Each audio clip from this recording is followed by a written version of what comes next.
Isang mapagpalang araw po mga kaparehas. Biglaan po tayong napasyal o nadaan dito po sa tahanan ng kilalang action man na Barangay Kagawad na kung saan ay talaga namang gumagawa at sigurado gagawa pa to ng maraming kabutihan at malasakit sa kanyang mga kabarangay dito po sa Tangos, City of Baliwag, Bulacan. Buong karangalan ko pong ay pinakikilala po sa inyo ang action man ng Barangay Tangos na si Ginagalang Barangay Kagawad, Kuya Jim Lim. Good morning, Konsi. Kumusta na po kayo? Good morning po sa atin po lahat. Maraming salamat po at na-interview ako dito sa News Parehas. Ako nga po pala si Jim dito sa Barangay Tangos. Ako po ay unang term ko po dito sa aming barangay. Ako po ay na-assign sa infra at nalipat ako sa health. Yun po, ang una ko pong ginagawa nung ako po ay naupo. Una po, nagdadrive po ako ng ambulansya. Tapos, nung pagka naman, may hiling sa akin na magkaroon daw ng court sa Zone 4, yung mga kabataan, para daw meron sila mapaglibangan. Kaya, sarili po natin bulsa yung ginamit natin doon at sa mga kaibigan natin nanggaling, sumuporta para yung mga kabataan o sa mga bisyo maaiwas sila. Kaya yun po ang agad nating ginagawa nung tayo naupo. Tapos yung sa may elementary school, yung medyo malalim ang kalsada ron, masyado siyang malalim. Kaya agad ko siyang sinolusyonan na kung humanap ako ng espalto at pinalagyan ko siya ng espalto at ngayon maayos na siyang nadadaanan at dire-diretso na at wala na na-aksidente na dumaraan doon. At isa pa, meron pa hong nag-request sa atin nang tayo po ay nilapitan, meron pong isang kalsada na sumasaya daw po yung tricycle nila pag sila'y dumadaan doon. Kaya po agad din po natin pinalagyan ng espalto para yung paahon hindi sila nahihirapan. Wow, At, galing ah. at yung sa may masyado naman daw pong matulid, pinalagyan ko rin po ng hands na ang gamit din po natin ay espalto. Iyon po ang mga nagawa po natin. Siyempre po, nung tayo po ay committee yon infra, nirequest ko po kay Kapitan na ipagawa yung mga drainage dito sa Barangay ng Tangos. At wala po ng aming likuran dito sa Nia Road sa Zone 6. Agad-agad po namin na ipagawa ito. Dati po umulat kumaraw. Dito po ay binabaha. Hindi natituyuan ng tubig. Ngayon po sa magandang pag-uusap po namin ni Kap at tiniling ko sa kanya, ito po ay naisagawa na po at kahit umulan po ay wala na pong tubig dito sa aming lugar. Konsi, napakaganda po pala ng inyong mga napagawa at isinulong po dito sa ating barangay. Kung nanonood po ba yung ating mga kabarangay dito po sa Barangay Tangos, mensahe nga po para sa kanila. So, iyan nga po, hinihiling ko lang po sa ating mga barangay, makiisa po tayo dito sa ikakaganda ng ating barangay. Katulad po sa peace and order, katulad po, alam niyo naman po kung ano ang ginagawa ko dito sa barangay. Katulad dito, may isang araw, meron tayong nahuling kasama ang ating mga tanod. Araw ng Miyerkules, duty ko. May pumunta na tanod sa atin at nagpasama, meron negadong nag-i-scam. Agad-agad po tayong sumakay sa kanyang tricycle at ang mga dali. Wala na pong yun. Pinuntahan po agad natin at nakita po natin yung suspect doon. At agad po natin siyang binitbit. Bali, dalawa po yun. Dinala po natin siya sa barangay upang mapa-blatter muna bago dali sa presinto.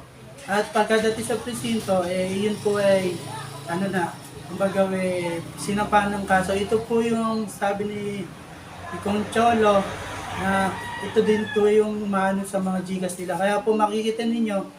Isa po kayo sa nakahuli sa nag-Gcash na scammer. Opo. Wow, Kaya congratulations po.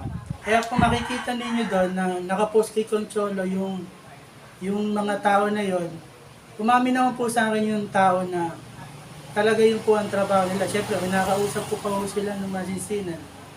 Kaya po, umamin naman po sila na nakulang na po yung isang tao doon. Kaya po, siyempre po, dinala po natin sa presinto yung para mga sampahan, yung mga may reklamo, magpunta na lang po doon sa, sa presinto ng Baliw Station. Nakakulong na po siya doon.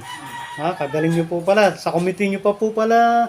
At sa pamamagitan mo po pala, nahuli pa yung mga nang-i-scam po, yung nabalita po kamakailan lamang na nanloloko po sa GCash, Opo, alam naman po ng mga tao dito kung ano yung ginagawa ko sa mga kakaayos ng barangay. Sabi ko nga po dito, pagka perwisyo ka, huwag ka nang gumawa dito sa Tangos. Kaya dati dito, maraming nananakawad. Dati po, makuwento ko lang po, sa garahe ko may nagnakaw sa akin. Mga kabataan, mga 15 years old, ninakaw yung mga piyesa ng truck ko. Ako pa ba pala may business ng trucking, kaya may mga piyesa po ng truck. Ngayon, may dumayo po mga kabataan sa aming pakod, sa garahe. Ninakaw po yung ko. Ngayon, nakita ko sa CCTV. Ngayon, nakita ko yung mga, wala po ilaw pero CCTV ko malinaw. Kumbaga, kitang-kita ito to. Siyempre, alam niyo na po kung paano tayo makisama sa mga kabataan. Yung pormahan po ng mga kabataan, pinagtanong ko to, saan niyo ba nakikitigan na to? Meron po isang kabataan na nagtimbre sa akin na, Dunay kaya. Kaya po nalaman kung saan sila nakatira. Yun po pinahanap ko hanggang tanghali. Nakita naman po sila at minor de edad, yung mga nanay ay mga nasa ibang bansa pa, napagtripan lang daw nila na magnakaw. Nag-trip pa. Siyempre po, medyo kabataan, ang ginawa ko naman po din pinakitaan ko sila ng magandang trato, pinakain ko sila sa Jollibee. Isa ngayon po, Jollibee pa. Binigyan ko po sila ng pagkakataon na magbagong buhay. Ang ginawa ko po sa kanila, pinaglinis ko po sila dun sa may zone po, sa may patubig. Para magdamo sila, para tawag doon, yung maglilinis sila ng sangka. Yun ang pinaparusa nila. Binigyan niyo po sila ng pagkakataon na hindi niyo na po sila pinarusahan na ipakulong.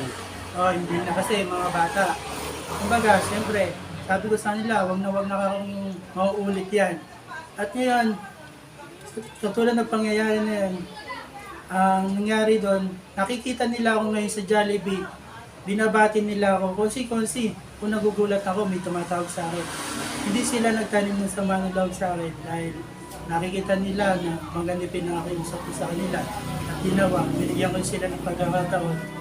Kaya po, pagka kay Coach Jim naman po madali naman po ang kausap. Basta po kayo po ay magsisisi sa bandang huli. Yun po ang mga nagnakaw sa atin. Bukod po ba sa ating honoraria sa barangay, meron pa po ba tayong ibang pinagkukunan ng ating source of income? Opo, meron po. Meron po tayong maliit na negosyo na tracking. Ito po ay hindi po tayo tulad ng sinasabi ng iba na maasa tayo sa barangay. Meron po tayong maliit na negosyo. Na kung saan po ay nakakatulong po sa ating kabarangay. Yun po ang maganda. Meron po mga ibang kandidato, pasintabi po, na talagang umaasa na lamang sa barangay na pinagkakakitaan po ang barangay.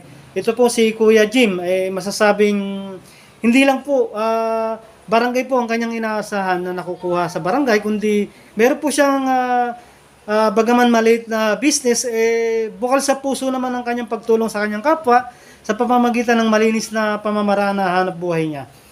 Konsi, ito pong itatanong ko po sa inyo, bagaman ito po yung nakakabigla, pero alam ko pong kayang-kaya mong sagutin.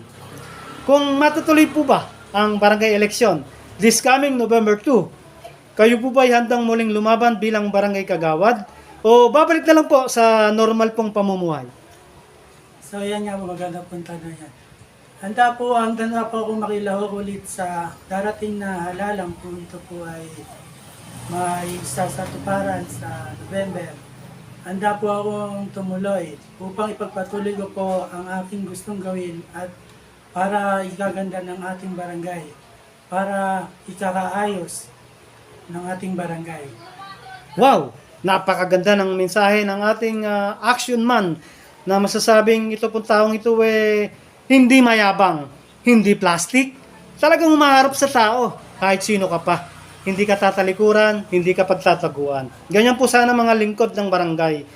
Bilang public servant, bukas palad sa lahat, may pusong nakakaunawa sa kapwa. Lalo na po sa kanyang mga kabarangay dito po sa Tangos. Muli po, ito po ang inyong kaparehas, Chris Castro, reporting mula dito po sa tahanan ng ating masipag, may puso, tunay na nakakaunawa sa damdamin ng kanyang mga kabarangay. Na si Ginagalang, Barangay Kagawad, Kuya Jim Lim. Mabuhay ka, Konsi, hanggat gusto mo.